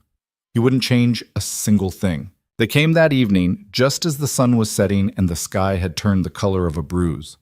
Lucas was in the kitchen cleaning up dinner when he heard the cars pull up. Not one, but 3 black sedans, their engines purring like predators. He set down the dish he was holding, his heart dropping into his stomach, and walked to the window. Elena was already there, her face pressed against the glass, her breath fogging it up. Charlie stood beside her, clutching her hand, his eyes wide. Dad? His voice was small, scared. It's okay, buddy. Go to your room. But... Now, Charlie. The kid knew that tone. He ran down the hallway without another word, and Lucas heard his bedroom door slam shut. He moved to stand beside Elena, his hand finding hers automatically. The car doors opened. 6 men stepped out, all wearing suits that probably cost more than Lucas's truck. But it was the 7th figure that made Elena's breath catch. A man in his late 50s with silver hair and cold eyes, his posture radiating the kind of authority that came from never being told no. "That's him," Elena whispered. "That's my father." Vincent Voss walked up the driveway like he owned it, the other men falling into formation behind him. He didn't knock. He just stood there on the porch, waiting, and the message was clear. He had all the time in the world. Lucas squeezed Elena's hand once, then let go and opened the door. He didn't step aside. "Can I help you?" Vincent's eyes swept over him, assessing, dismissing. "I'm here for my daughter. She doesn't want to see you." "I wasn't asking your permission." Vincent's voice was smooth, cultured, the kind of voice that was used to being obeyed. "Elena, come out here. We're going home." Behind Lucas, Elena stepped forward. Her hand was shaking, but her voice was steady when she spoke. "I'm not going anywhere with you." Vincent's expression didn't change, but something flickered in his eyes. Annoyance, maybe. Or surprise that she was still fighting. "Don't be childish. You've made your point. You wanted attention, you got it. Now it's time to stop this nonsense and come home where you belong." "I don't belong there. I never did." "You belong where I say you belong." Vincent took a step forward, and Lucas moved to block him. They were eye to eye now, and Lucas could smell expensive cologne and barely concealed contempt. "Move aside, Mr. Hayes. This is a family matter." "She's an adult. She can make her own decisions." "An adult who's been living off your charity for a month? An adult who abandoned her responsibilities and ran away like a teenager?" Vincent's smile was cold. "Let's not pretend this is about her independence. She came here because she had nowhere else to go, and you took advantage of that." Lucas felt anger spike hot and sharp in his chest. "I didn't take advantage of anything. I helped someone who needed help." "How noble! And I'm sure the fact that she's young and beautiful had nothing to do with it." "Watch it," Lucas growled. Vincent laughed, a sound with no humor in it. "Or what? You'll hit me? Please, try it. My lawyers would own this house and your business before the bruise even formed." "Dad, stop!" Elena's voice cut through the tension. She stepped fully into view now, positioning herself beside Lucas. "This isn't about him. This is about you trying to control me. Again." "Control?" Vincent's eyebrows rose. "Is that what you call providing for you, giving you every advantage, planning a future that would set you up for life?" "A future I never wanted, because you're too young and foolish to know what you want. You think running away makes you brave? It makes you reckless, irresponsible, and I'm done indulging it." One of the men behind Vincent stepped forward, holding a folder. Vincent took it and opened it, pulling out several sheets of paper. "These are signed statements from 3 psychiatrists attesting to your deteriorating mental state over the past year. Depression, anxiety, possible personality disorder. They recommend immediate evaluation and treatment." Elena's face went white. "Those are lies. I've never even met those doctors." "They reviewed your case based on information I provided." "And they all agree. You're not capable of making rational decisions right now. So I'm exercising my rights as your father to ensure you get the help you need." "You can't do that. I'm 26 years old, and I have a court order." Vincent pulled out another sheet, holding it up. "Signed this afternoon by Judge Morrison. It gives me temporary guardianship pending a full psychiatric evaluation. You're coming with me, Elena, tonight." The world seemed to tilt sideways. Lucas grabbed the paper, scanning it, and his blood ran cold. It looked official, stamped and signed, every legal box checked. He looked at Elena and saw the devastation on her face, the way all the fight had drained out of her. "No," Lucas said. "This is bullshit. You can't just—" "I already did." Vincent held out his hand to Elena. "Come on. Don't make this harder than it needs to be." Elena didn't move. She was frozen, staring at the paper like it was a death sentence. And maybe it was. Once they got her back, once they had her under their control again, she'd never get free. Lucas made a decision. "She's not going with you," he said. "Not tonight. We have our own lawyer, and she's going to contest this order. So unless you plan to drag Elena out of here by force, you need to leave." Vincent's expression hardened. "Mr. Hayes, you're interfering with a court order. That's a criminal offense." "Then call the cops. Let them sort it out." For a long moment, Vincent just stared at him. Then he smiled, and it was the most dangerous thing Lucas had ever seen. "You have no idea what you've just done," Vincent said softly. "But you will. I promise you that." He turned and walked back to the cars, the other men following. The engine started up, and they pulled away, taillights disappearing into the dusk. Lucas stood there shaking, his hands clenched into fists. Beside him, Elena let out a sob and collapsed against him, her whole body trembling. "He's going to win," she choked out. "He always wins." Not this time. But even as he said it, Lucas wasn't sure he believed it. They called Rachel immediately. She answered on the first ring, and Lucas could hear the tension in her voice when he explained what had happened. "They got a guardianship order from Morrison?" She swore, loud and creative. "That bastard owes your father, doesn't he?" "Probably," Elena said. Her voice was hollow.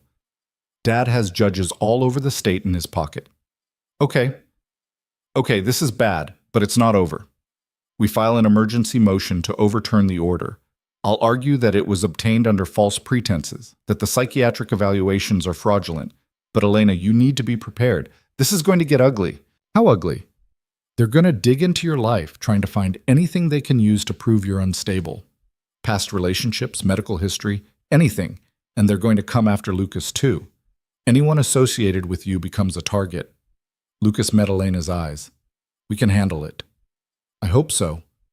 Because if we lose this, if that guardianship stands, they can have her committed, locked up in some private facility where she has no rights and no way to fight back. We're not just fighting for her freedom here. We're fighting for her life." The words hung in the air like a blade. Elena's face crumpled, and Lucas pulled her close, pressing his face into her hair. "We won't let that happen," he said. "Whatever it takes." After the call ended, they sat together on the couch in the dark, neither of them willing to turn on the lights. It felt safer somehow, hidden in the shadows. Charlie had fallen asleep in his room, blissfully unaware of how close everything had come to falling apart. "I should leave," Elena said eventually. "Tonight. Disappear before they come back." "Where would you go?" "I don't know. Anywhere. Just away from here, away from you and Charlie, before they destroy everything you have." Lucas turned to face her, gripping her shoulders. "Listen to me. If you run now, they win. They'll hunt you down, and next time you won't have anyone in your corner. At least here, you've got Rachel. You've got me. You've got a fighting chance. But they'll come after you. Your business, your custody of Charlie, everything. My father doesn't make idle threats, Lucas. If he says he'll ruin you, he will. Let him try. I'm not afraid of him." "You should be." "Maybe. But I'm more afraid of what happens if I let you face this alone." Lucas cupped her face in his hands, forcing her to look at him. "I meant what I said before. I'm falling for you, and I don't give up on people I care about. Not ever." Elena's eyes filled with tears. "I don't deserve you." "Yeah, you do, and you're going to fight for this. For us. Because the alternative is spending the rest of your life wondering what could have been."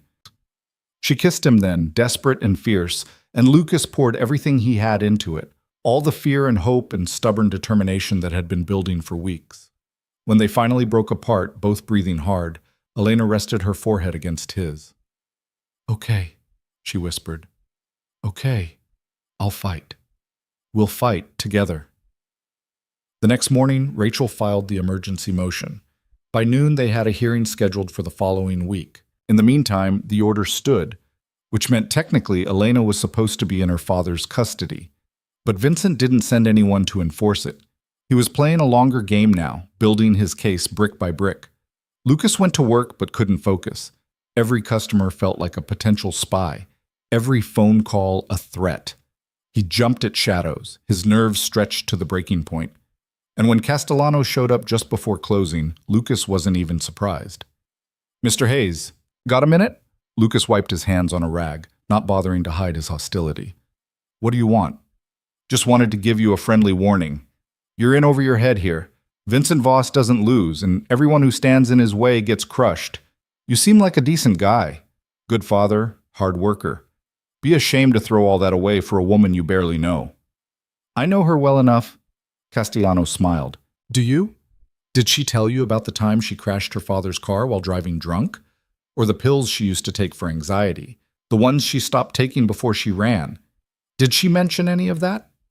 Lucas's jaw clenched. Get to the point. The point is, Elena Voss is not the victim she's pretending to be. She's troubled, unstable, and dangerous to herself and others. Her father's trying to help her, and you're getting in the way of that. So here's what's going to happen. You're going to convince her to go home voluntarily.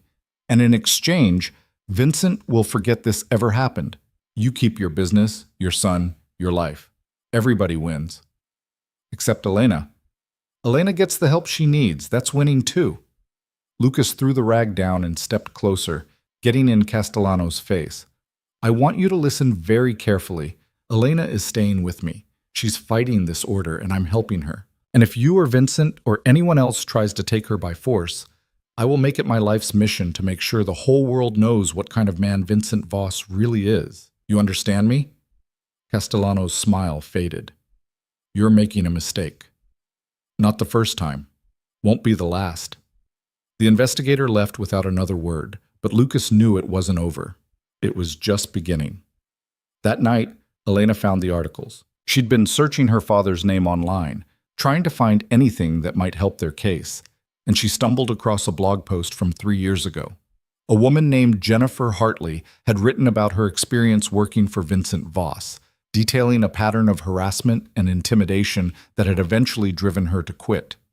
She'd tried to sue, but the case had been settled out of court and buried under NDAs. This is it, Elena said, showing Lucas the screen. This proves he has a history of controlling behavior. If we can find this woman, get her to testify, she signed an NDA. She can't talk about it. She can if we can prove it's part of a pattern. Rachel said that NDAs don't protect illegal activity. If we can show he's been doing this to multiple people, Lucas felt hope flicker for the first time in days. How do we find her? I don't know, but we have to try. They worked through the night, tracking down every lead they could find. It turned out Jennifer Hartley had moved to Oregon, changed her name, and was working as a teacher. Elena found her new email through a school directory and sent a message, explaining the situation and begging for help. They didn't expect a response. But 2 days later, Jennifer replied, I'm sorry for what you're going through. I know how Vincent operates, but I can't help you. I have a family now, a life I've built. If I violate the NDA, I lose everything. I hope you understand. Elena stared at the message, her face crumpling. That's it then. We've got nothing. But Lucas was already typing a response. We're not asking you to violate the NDA. We're asking you to tell the truth about what happened. There's a difference. And if Vincent tries to come after you, we'll fight him together. You don't have to face him alone anymore. He showed it to Elena before sending. She read it twice, then nodded. Send it. They waited. Hours turned into a day, then 2. Lucas started to think Jennifer wasn't going to respond. But on the morning of the hearing, a new email appeared. I'll testify. But I need protection, and I need a lawyer who can make sure Vincent can't touch me. Rachel made it happen. She contacted a lawyer in Oregon who specialized in whistleblower cases, and together they built a strategy. Jennifer would submit a deposition detailing Vincent's history of coercion and control, and Rachel would use it to establish a pattern of behavior. It wasn't much, but it was something. The hearing was held in a gray courthouse that smelled like old paper and disinfectant. Lucas sat in the gallery beside Elena, both of them dressed in the best clothes they could scrape together. Vincent sat across the aisle with an army of lawyers, his expression unreadable. Judge Morrison was exactly what Lucas expected. An older man with shrewd eyes and a face that gave nothing away. He listened as Rachel presented their case, arguing that the guardianship order was obtained fraudulently and that Elena was fully capable of making her own decisions. Vincent's lawyers countered with psychiatric reports, witness statements, and a narrative that painted Elena as a troubled young woman who'd fallen under the influence of an opportunistic stranger. They made Lucas sound like a predator, Elena like a victim who didn't know any better. Lucas watched Elena's face throughout the testimony, saw the way she held herself rigid, refusing to cry even as they tore her apart. And he wanted to stand up and shout, to tell the judge that these people had no idea who Elena really was. But Rachel had warned him, stay quiet, stay calm, let the evidence speak. When it was Elena's turn to testify, she walked to the stand with her head high. The lawyers tried to rattle her, asking about her relationship with Lucas, her mental health history, her reasons for leaving.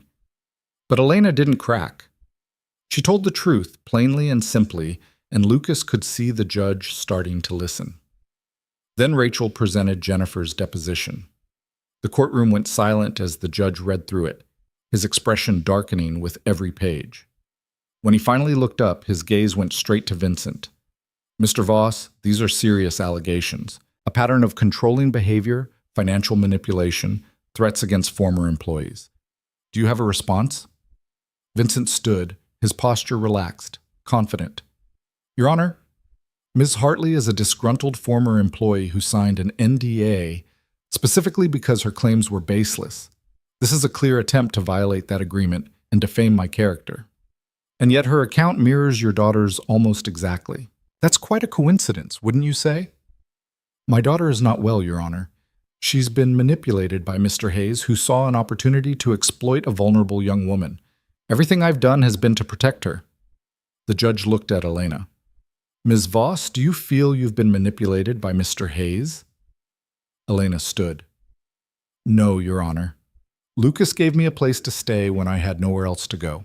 He's helped me find legal representation and stood by me when my own family tried to force me into a life I didn't want. If anything, he's the only person who's treated me like an adult capable of making my own choices." "And you maintain that you're of sound mind, that you don't need the guardianship your father is seeking?" "I'm absolutely certain, Your Honor." The judge was quiet for a long moment. Then he set down the papers and folded his hands. "I'm going to order an independent psychiatric evaluation, not from doctors chosen by Mr. Voss, but from a court-appointed specialist with no connection to either party. Ms. Voss will undergo a full assessment and will reconvene in 2 weeks to review the results. Until then, the guardianship order is suspended. Ms. Voss is free to remain where she chooses, provided she complies with the evaluation." Vincent's face went dark. "Your Honor, my decision is final, Mr. Voss. We're adjourned." The gavel came down, and Lucas felt Elena sag against him, relief flooding through her in waves. Rachel was grinning, and even the court-appointed psychiatrist who'd be doing the evaluation looked pleased. It wasn't a full victory, but it was a start. Outside the courthouse, Vincent was waiting. His lawyers had scattered, but he stood alone on the steps, watching as Elena and Lucas emerged. "This isn't over," he said quietly. Elena stopped, pulling away from Lucas to face her father. For the first time since this whole thing started, she didn't look scared. She looked angry. "You're right, it's not over. But it's not going the way you planned either. I'm not coming back, Dad. Not now, not ever. You can throw money at lawyers, you can buy judges, you can threaten everyone I care about, but you can't make me love you. You can't make me respect you, and you sure as hell can't make me the person you want me to be." Vincent's expression didn't change. "You'll regret this. When you're broke and alone and that man has moved on to someone else, you'll come crawling back. And I won't be there." "Good. Because I don't want you there. I never did." Elena turned and walked away, and Lucas followed, leaving Vincent standing alone on the courthouse steps. The evaluation took 3 days. Elena met with Dr. Sarah Chen, a psychiatrist with 20 years of experience and a reputation for being fair but thorough. She asked questions about Elena's childhood, her relationship with her parents, her reasons for leaving, her current mental state. And Elena answered honestly, holding nothing back. When the report came back, it was unequivocal. Elena showed no signs of mental illness, no evidence of instability or impaired judgment.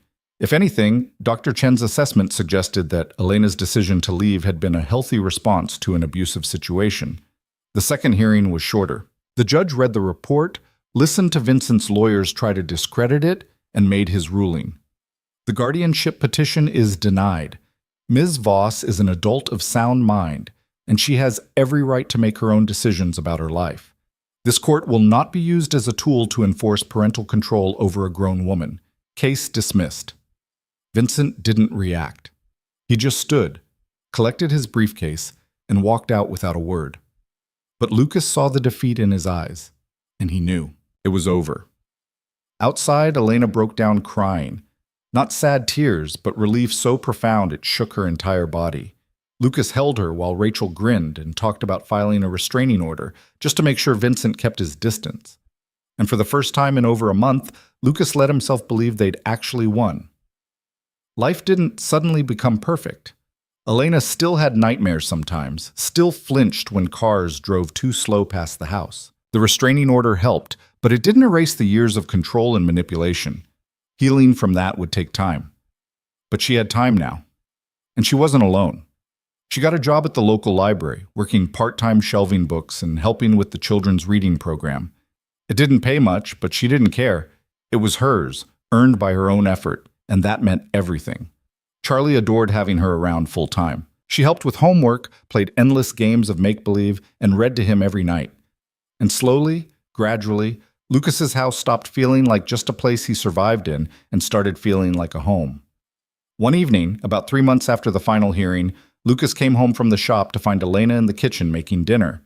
Charlie was at the table drawing, and music was playing from the old radio on the counter. The scene was so domestic, so perfectly ordinary, that Lucas had to stop and just take it in. Elena looked up and smiled. "Hey, how was work?" "Good. Busy." "Dinner's almost ready. Charlie, go wash your hands."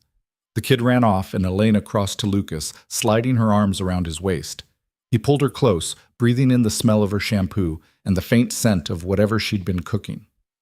"I was thinking," she said, looking up at him, "maybe we should make this official." Lucas's heart stuttered. "Official how?" "Well, I've been living here for months, sleeping in your bed more nights than not, and Charlie calls me Elena Mom when he thinks I can't hear. So maybe it's time we stopped pretending this is temporary." "You want to move in? Like, actually move in?" "I want to stay, for real, if you'll have me." Lucas kissed her, long and slow, and when he pulled back, he was grinning. "Yeah, I'll have you." 6 months later, they were married in a small ceremony at the courthouse with Charlie as the ring bearer and Rachel as the witness. It wasn't fancy, but it was theirs, and that was all that mattered. Elena never spoke to her father again. She heard through the grapevine that he'd remarried, some woman half his age who probably reminded him of the daughter he'd lost. She didn't care. That part of her life was over, buried in the past where it belonged. Instead, she built a new life. A life with Lucas and Charlie, with work she enjoyed and friends she chose herself. A life where she got to decide who she was and what she wanted. It wasn't always easy. Money was still tight, the house still needed repairs, and there were days when old fears crept back in. But they faced it together, and that made all the difference. One night, a year after the wedding, Lucas found Elena sitting on the porch watching Charlie play in the yard. The sun was setting, painting everything gold, and she had that peaceful expression he'd come to love. "You okay?" he asked, sitting beside her. "Yeah, I was just thinking about how different things are now. A year ago I was terrified, running, hiding, convinced I'd never be free, and now—" She gestured to Charlie, to the house, to Lucas. "Now I have this, a family, a home, a life that's actually mine." Lucas took her hand, lacing their fingers together. "You fought for it. You earned it." "We earned it. I couldn't have done it without you." "Maybe. But you're the one who had the guts to leave in the first place. I just helped you stand your ground." Elena leaned her head on his shoulder, and they sat in comfortable silence, watching the sun go down. And Lucas thought about how strange life was, how one decision, to stop and help a stranger in the rain, could change everything. He'd spent so many years just surviving, keeping his head down, protecting Charlie and himself from more hurt. He'd forgotten what it felt like to actually live, to take risks, to believe in something beyond just making it through another day. Elena had reminded him. She'd crashed into his life messy and broken and scared, and somehow, in helping her put the pieces back together, he'd found pieces of himself he'd thought were lost forever. Charlie ran over, grass-stained and grinning. "Can we have ice cream?" "Did you finish your homework?" Elena asked. "Yep, all done." She looked at Lucas, who shrugged. "Ice cream it is." They went inside together, the three of them, and Lucas realized something. He'd spent years thinking family was about blood, about obligation and duty. But standing in his kitchen with Elena scooping ice cream and Charlie bouncing with excitement, he understood. Family was about choice, about showing up, day after day, for the people you loved, about fighting for them when they couldn't fight for themselves. And sometimes, if you were really lucky, it was about finding someone who fought for you too. Life wasn't perfect. There were still bad days, still struggles and worries and moments of doubt, but they faced them together, and that was enough. More than enough. It was everything.